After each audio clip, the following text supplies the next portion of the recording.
We're going to open up my brand new Buffy the Vampire Tarot cards and we're going to do a reading.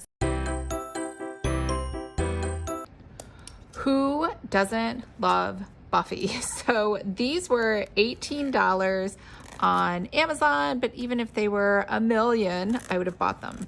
Okay, I probably would not have because I don't have $1 million, but I think you know what I mean. I grew up during the 80s and 90s, so I was a huge Buffy fan, and when I say was, I mean I pretty much still am. So these were super cute. I didn't even know these existed. There was this philosophy of Buffy that came out like 20-30 years ago. Anyways, that was okay. I don't even remember it, but here we go. We have a fully illustrated 78 card deck. So these are like Taro cards, I think, because there's 78. Yep. Buffy the Vampire Tarot and Guidebook, and a 128-page guidebook. Follow the wisdom of Buffy, Willow, Xander, Spike, and others. Okay, so let's see what we have inside. Oops, I think I might have ruined it, but maybe this was tied. It looks like this might have been tied together. Nope, just a string holding it all in. So here we go. So here's the cute little, I guess, orange design that was in the inside of the box. That's kind of nice. There's like a little holder inside the box because the cards weren't the exact size of the box. And let's measure these out. So these are about a little under like 2 3/4 wide and 4 3/4, almost 5 inches. So 4.75. So we have pentacles. We have pentacles. We have, I mean, I don't know. Does she look like Buffy? She does not look like Buffy, but I guess that's the person who drew these. So that's the illustration. And then we have Buffy killing a scarecrow with Giles looking on to a dartboard, I guess.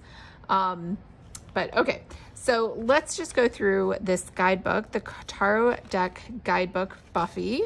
And inside we have your major arcana, minor arcana, the suits, the fool, the magician, tarot readings, 5x5.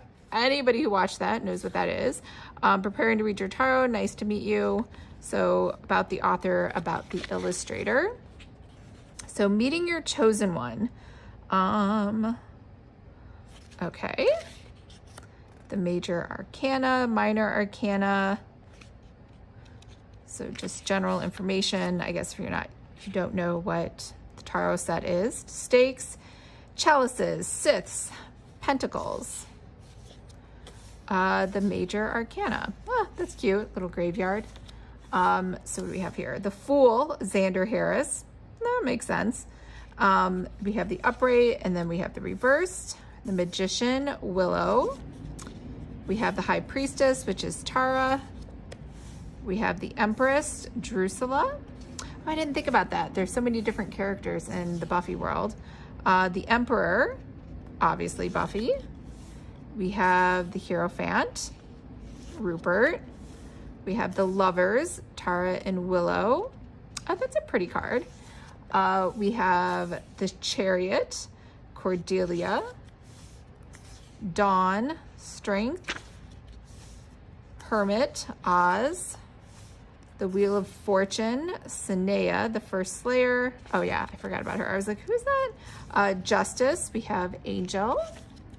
The Hanged Man, Spike.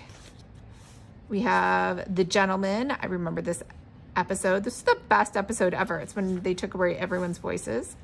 Temperance, we have Joyce. Devil, Dark Willow. That's a good one.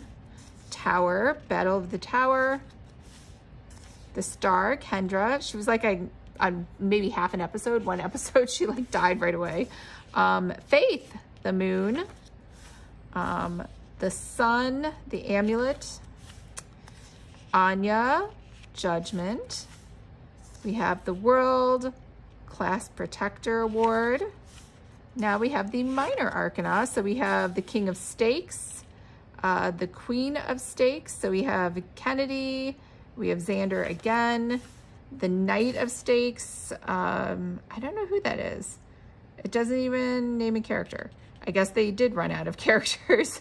That just looks like a bad illustration of Buffy.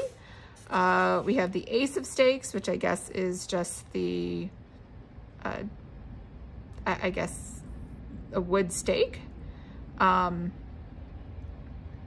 We have Stakes 2, which is just a picture of Buffy. We have a picture of Willow.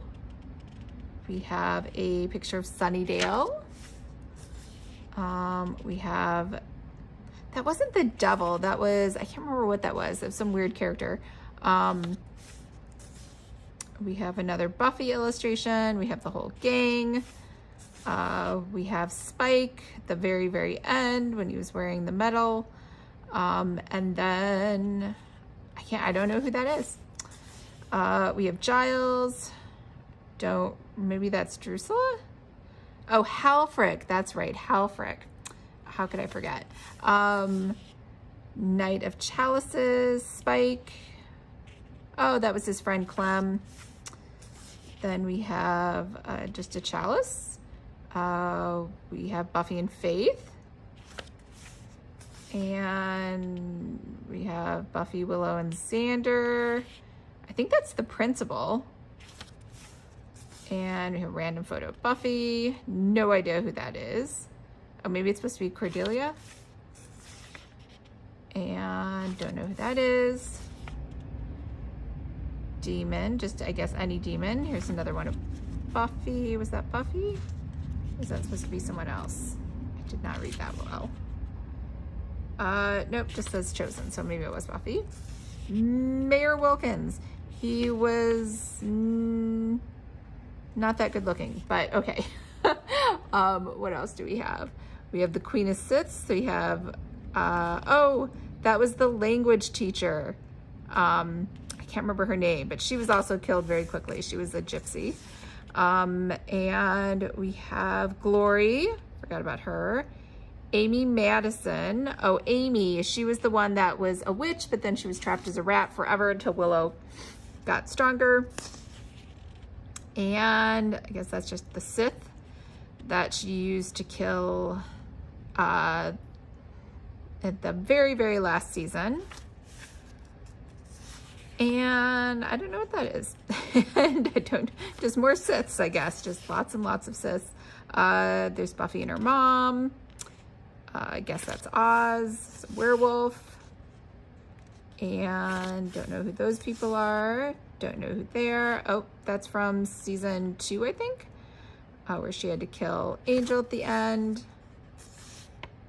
Don't know who that guy is. Don't know who that is either. Oh, nope, that's Spike. Spike killed, oh, that's the principal. Principal Woodard? I can't remember his name. He was really hot. And then that was his mom. So he was like the son of a slayer. And that's Riley. And college boyfriend. That person looks really familiar. She was one of the, I think, the called up chosen in the last season, which was the worst season when they called up like everybody. Here's Buffy working at the fireplace. And don't know who that is. The magic box. I missed the magic box. I think that's Halfrick again. And that's their leader. And the Halfrick's leader. And then we saw those cards just now. Tarot readings. Okay, here's how to do tarot reading. Preparing to read your tarot. Okay, so the spreads. Nice to meet you. Card 1, what is this deck's strength? Card 2, what types of readings will be most effective with this deck? Type 3, what type of questions might this deck have difficulties with? And card 4, how can you get the most out of a relationship with tarot in general and the deck in particular? Prophecy Girl. Think of this card as your watcher. Oh, it's telling you how to lay out the cards to read them. Card 2, overall theme for the next 6 months. 3, the big bad. 4 shows that you will draw on to slay the monster. Number 5 symbolizes a positive force who will come into your life. And number 6 describes your key learning at the end of 6 months. And A World Without Shrimp. Another one, shows you how to read the cards. 5x5. About the author and about the illustrator. Oh, it was a dude. And these were made, when was this copyright? Oh, 2023. No wonder. I was like, I've never seen these before. Anyways, these are super cute. I totally love these cards. I will finish flipping through the rest of the cards if you want to see them up close. And by flipping through them, I meant one at a time. There's Halfrek. Oops.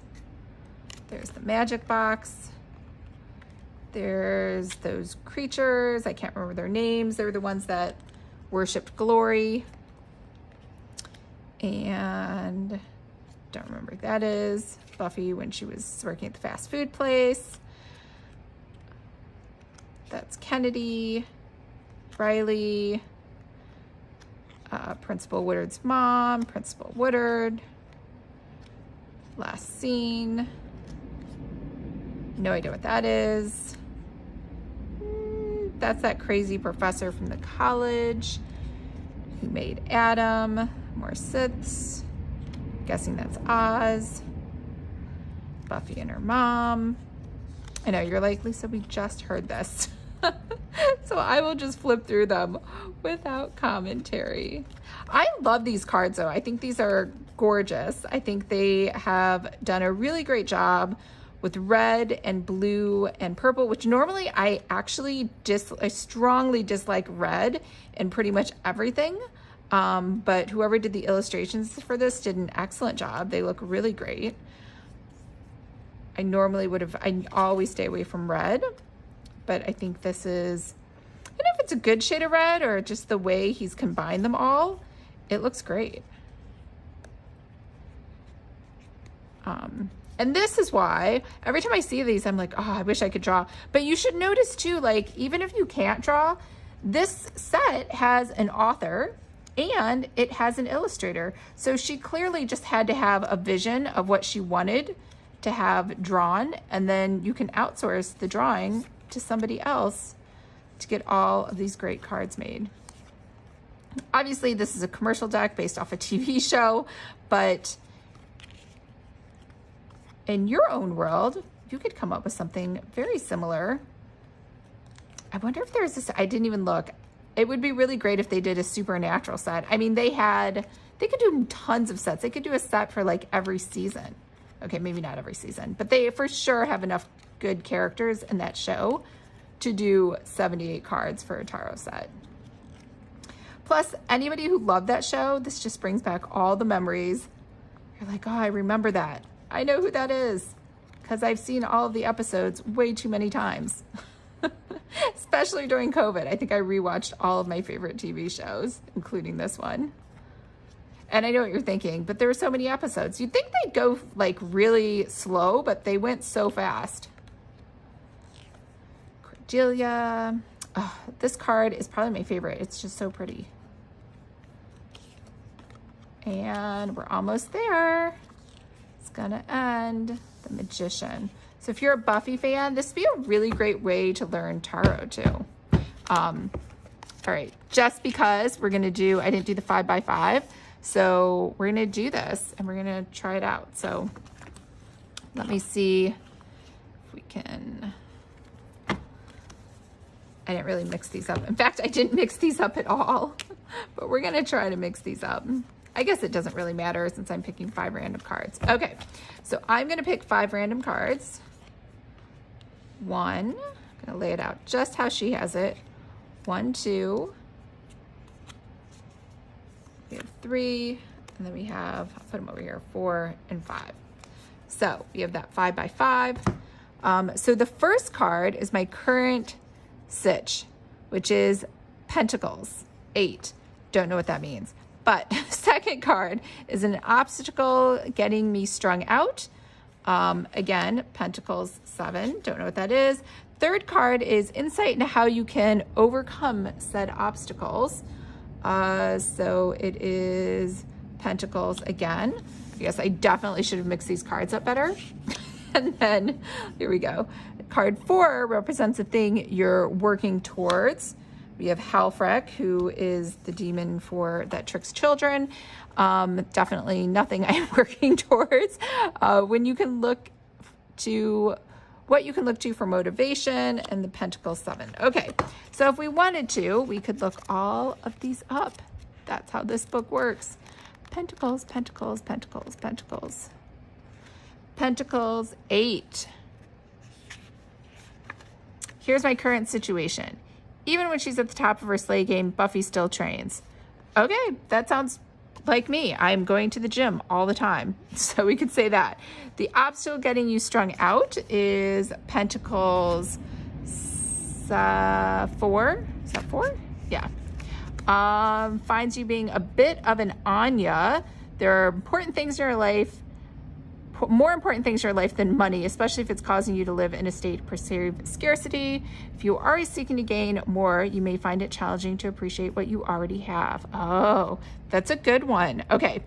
And then the middle card is insight into how you can overcome said obstacle. That is Pentacles 9.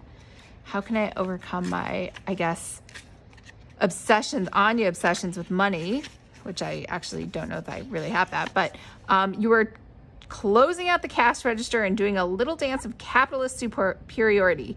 Now it's time to trust yourself, treat yourself to something you've been longing for.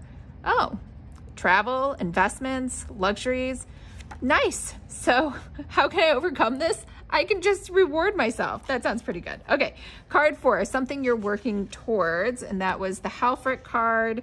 So that was Pentacles 6. Again, how did I pick all Pentacle cards? Let's say someone who wasn't very nice to you had a dress on layaway for a very special dance. Let's say that despite working their formerly spoiled butt off for it, they still couldn't afford it. You happen to be in the position to help. Sound familiar? Pentacles is tugging at your heartstrings and your wallet.